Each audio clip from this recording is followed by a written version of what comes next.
पवन सिंह भोजपुरी दर्शकों के बीच अगर यह नाम बोला जाता है तो वे आपको कई और अलग अलग नाम बता देते हैं। कोई पावर स्टार कहता है, कोई ग्लोबल स्टार कहता है, कोई हिट मशीन कहता है तो कोई मेगा स्टार कहता है। किसी को भोजपुरी के सनी देओल लगते हैं तो किसी को वो भोजपुरी के सलमान खान लगते हैं। और ऐसा सब इसलिए है क्योंकि लोग पवन सिंह से बेहद प्यार करते हैं। आम दर्शक तो ठीक है, भोजपुरी के सुपरस्टार हीरोइन कहती है कि जब वह गाते हैं तो ऐसा लगता है कि सारी दुनिया ठहर गई। मैं कितनी भी टेंशन में रहूं, पवन सिंह का एक गाना सुन लेती हूं और वह मेरे लिए मेडिटेशन के समान होता है। मैं सारा चीज भूल जाती हूँ। बड़े बड़े संगीतकार गायक जो खुद इतने अच्छे गाते हैं कि दर्शक उनके पीछे पागल रहते हैं, वह कहते हैं कि हम किसी जीवन में पवन सिंह जैसा नहीं गा सकते, क्योंकि पवन सिंह जैसा गाना सीखना इंसान के बस में नहीं होता। वह तो गॉड गिफ्टेड है और वे लोग पवन सिंह की इतनी इज्जत करते हैं कि उन्हें सरस्वती पुत्र कहते हैं। अब यह सब चीज कहने में आसान लगता है, सुनकर सामने वाला खुश होता है, लेकिन जब आप सोचेंगे तो यह छोटी बात नहीं है। इतनी इज्जत और शोहरत आसानी से नहीं मिल जाती और इसके पीछे है कई वर्षों का रियाज। कई ऐसी रातें जो बिना सोए बीत गई, कई ऐसे दिन जो बिना खाए बिना आराम किए बीत गए। और यह सब शुरू हो गया था महज 5 साल की उम्र में। आज भले पवन सिंह इतनी महंगी महंगी गाड़ियां रखते हैं, केवल उनके गाड़ियों के दाम को जोड़ दिया जाए तो भोजपुरी के कई बड़े स्टार की कुल संपत्ति हो जाएगी। लेकिन एक समय ऐसा भी था जब 5 साल का छोटा पवन, जिस उम्र में बच्चे आराम करते हैं, अपने आप को संभाल तक नहीं सकते, राजा बाबू वाली जिंदगी जीते हैं, उस समय वह छोटा पवन 15-20 किलोमीटर साइकिल पर बैठकर इसलिए जाता था कि उसे 5-10 मिनट गाने के लिए मिल जाए।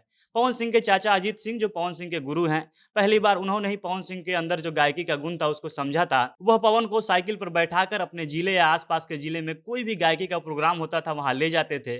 और साइकिल पर जो पीछे का कैरियर होता है उस पर थोड़ा आराम से बैठ सकते हैं, लेकिन छोटा पवन सो ना जाए, गिर ना जाए, इसके लिए चाचा अजीत पवन को आगे साइकिल के डंडे पर बैठा कर ले जाते थे ताकि उसका ध्यान रख सके। आप साइकिल की सवारी किए होंगे तो आपको समझ में आता होगा कि साइकिल के सीट के आगे जो डंडी लगी होती है उस पर बैठकर 1 किलोमीटर भी जाना कितना मुश्किल होता है। लेकिन छोटा पवन उस पर बैठकर 20-20 किलोमीटर तक इसलिए जाता था क्योंकि उसे 5-10 मिनट गाने को मिल जाए। और तब अगर लोग इसे सरस्वती पुत्र कहते हैं तो यह बिल्कुल गलत नहीं लगता है, क्योंकि गायकी के प्रति इतना जुनून उसी आदमी में हो सकता है जिसे माँ सरस्वती ने खुद आशीर्वाद दिया हो। पवन सिंह के जीवन से जुड़े ऐसे ढेरों अनछुए पहलू हैं, ढेरों किस्से हैं जिसके बारे में वीडियो में आगे बात करेंगे। उससे पहले नमस्कार, झमाझम भोजपुरी देख रहे हैं आप और मैं हूं सन्नी मिश्रा। कैमरे के पीछे हमारे साथी विशाल खड़े हैं।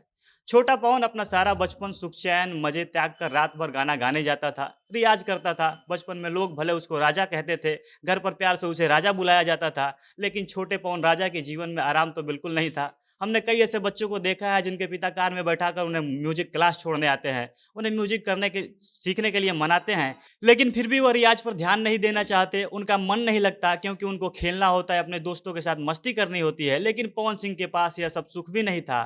कई साल साइकिल के डंडे पर बैठकर रात भर प्रोग्राम प्रोग्राम घूमने के बाद छोटा पवन आखिर युवा पवन बन गया।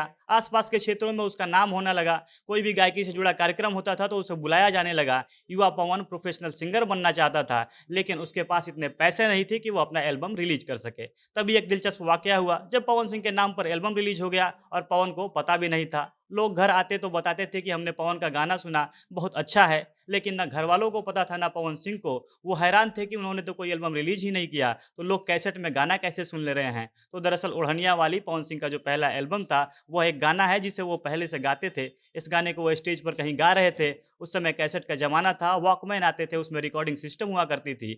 और ऐसे ही पवन सिंह स्टेज पर जब कहीं गा रहे थे तो किसी ने उनके गाने को रिकॉर्ड कर लिया था, उसी को कैसेट में डालकर वो बेच रहा था। पवन की आवाज का जादू ऐसा था कि बिना किसी स्टूडियो में गए, बिना किसी अच्छे माइक पर गाए भी लोगों को उनका गाना बेहद पसंद आ रहा था। वह गाना आसपास के क्षेत्रों में हिट हो गया। और जब पवन सिंह के घर वालों को यह बात पता चली तो पवन सिंह ने पहली बार अपना एल्बम रिलीज किया था जिसका नाम था ओढ़निया वाली। एल्बम ठीक ठाक चला, लेकिन पवन को खास प्रसिद्धि नहीं मिली।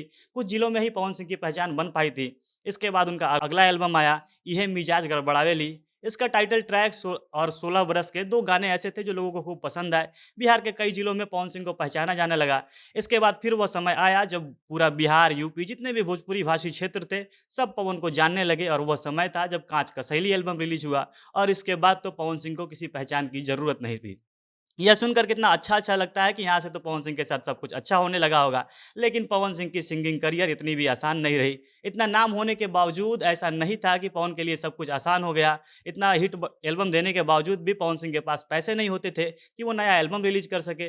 तब वो उस समय के भोजपुरी के डायमंड स्टार कहे जाने वाले गुड्डू रंगीला के यहाँ दिल्ली में उनके घर पर रहते थे। उनका हेल्प करते थे। उनके साथ बीआईबी विजेंद्र सिंह हुआ करते थे, जो आजकल यूट्यूब पर कॉमेडी के लिए काफ़ी हिट है। वो टी सीरीज़ में डायरेक्टर हुआ करते थे। पवन सिंह के 2 एल्बम वहाँ से आए थे और दोनों में दोस्ती हो गई थी। लेकिन कुछ ऐसा हुआ कि विजेंद्र को टी सीरीज़ से निकाल दिया गया। पवन सिंह भी लगभग उससे बाहर हो गए। तब दोनों अपने गाँव आए और गाँव में ही अपने एल्बम्स बनाए। उन्होंने अपने ज़िले में भक्ति एल्बम्स शूट की और वहीं से पवन सिंह को एक अलग पहचान मिल गई, जिसके लिए आज भी कहा जाता है कि भोजपुरी में पवन सिंह जैसा भक्ति गीत कोई नहीं गाता है। गाँव से ही पवन सिंह ने कई भक्ति एल्बम रिलीज़ किए, जिसमें माई डोली चढ़ी चलली सेवक घरवा जैसा गाना था। उस एल्बम के गाने बरसों बाद भी आज तक लोगों के घर में बजते हैं। और यहाँ से धीरे-धीरे पवन सिंह की पकड़ मजबूत होने लगी थी। फिर पवन सिंह ने एक और नए क्षेत्र में एंट्री मारी। उनका एल्बम आया सच्चाई पवन के। यह एक सैड सॉन्ग वाला एल्बम था, जिसमें सनहिया लगावल बहुत बात नइखे, कैसे हो जाला प्यार, अखिया के लड़ते-लड़ते जैसे तमाम गाने थे और फिर यह कहा जाने लगा कि पवन सिंह जैसा सैड सॉन्ग तो कोई गाता ही नहीं है और यह बात आज तक पवन सिंह के लिए कही जाती है। इसके बाद बारी आई पवन सिंह के इंटरनेशनल हिट सॉन्ग लॉलीपॉप की। इस गाने ने पवन को ग्लोबल स्टार बना दिया, यह आप सब जानते हैं। इसको कई भाषाओं में गाया जा चुका है, देश-विदेश में आज भी यह गाना बजते रहता है, यह बात भी आप सब जानते हैं। लेकिन क्या आपको पता है यह गाना किसी दूसरे गाने से लिया गया था? आप भले सुनकर हैरान हो रहे होंगे पर यह सच्चाई है। इस गाने का म्यूज़िक दूसरे गाने से लिया गया है। पवन का गाना जब बन रहा था तो गुड्डू रंगीला के एक गाने का म्यूज़िक लॉलीपॉप गाने पर फिट बैठा। पवन सिंह ने गुड्डू रंगीला से बात की, भैया आपका यह मैं गाना उठा रहा हूँ। गुड्डू रंगीला ने ना सिर्फ हाँ किया, उन्होंने ट्यून बताया और गाना बनाने में मदद की। इसके अलावा पवन सिंह का एक और हिट गाना मुखिया जी मन होके तब बोली, ये भी गुड्डू रंगीला का गाना था और ये गाना भी जब बन रहा था तो पवन सिंह ने गुड्डू रंगीला से कॉल करके इसका अंतरा यानी जो बीच वाला भाग होता है उसको पूछा। गुड्डू रंगीला ने इसे बताया था और इन सब से मिलकर पवन सिंह बने। 2008 के बाद तो पवन सिंह को किसी सहारे की ज़रूरत नहीं पड़ी। वो फ़िल्मों में आए, आज फ़िल्मों के कारण उन्हें पावर स्टार कहा जाता है। इसकी कहानी फिर किसी दूसरी वीडियो में सुनाएँगे। बाकी अपने गानों से भोजपुरी का नाम ऊँचा करने वाले, भोजपुरी के इंटरनेशनल पहचान दिलाने वाले पवन सिंह को हमारी तरफ से जन्मदिन की ढेर सारी बधाई रहेगी। वो आगे भी ऐसे गाने गाते रहे जिससे भोजपुरी को पूरे विश्व पटल पर और प्रसिद्धि मिले। बाकी आपको पवन सिंह से जुड़े ये अनसुने किस्से कैसे लगे? कमेंट करके हमें अपनी राय ज़रूर बताइएगा। झमाझम भोजपुरी देख रहे थे आप। भोजपुरी इंडस्ट्री से जुड़ी अन्य खबरों के लिए हमारे साथ बने रहें। धन्यवाद।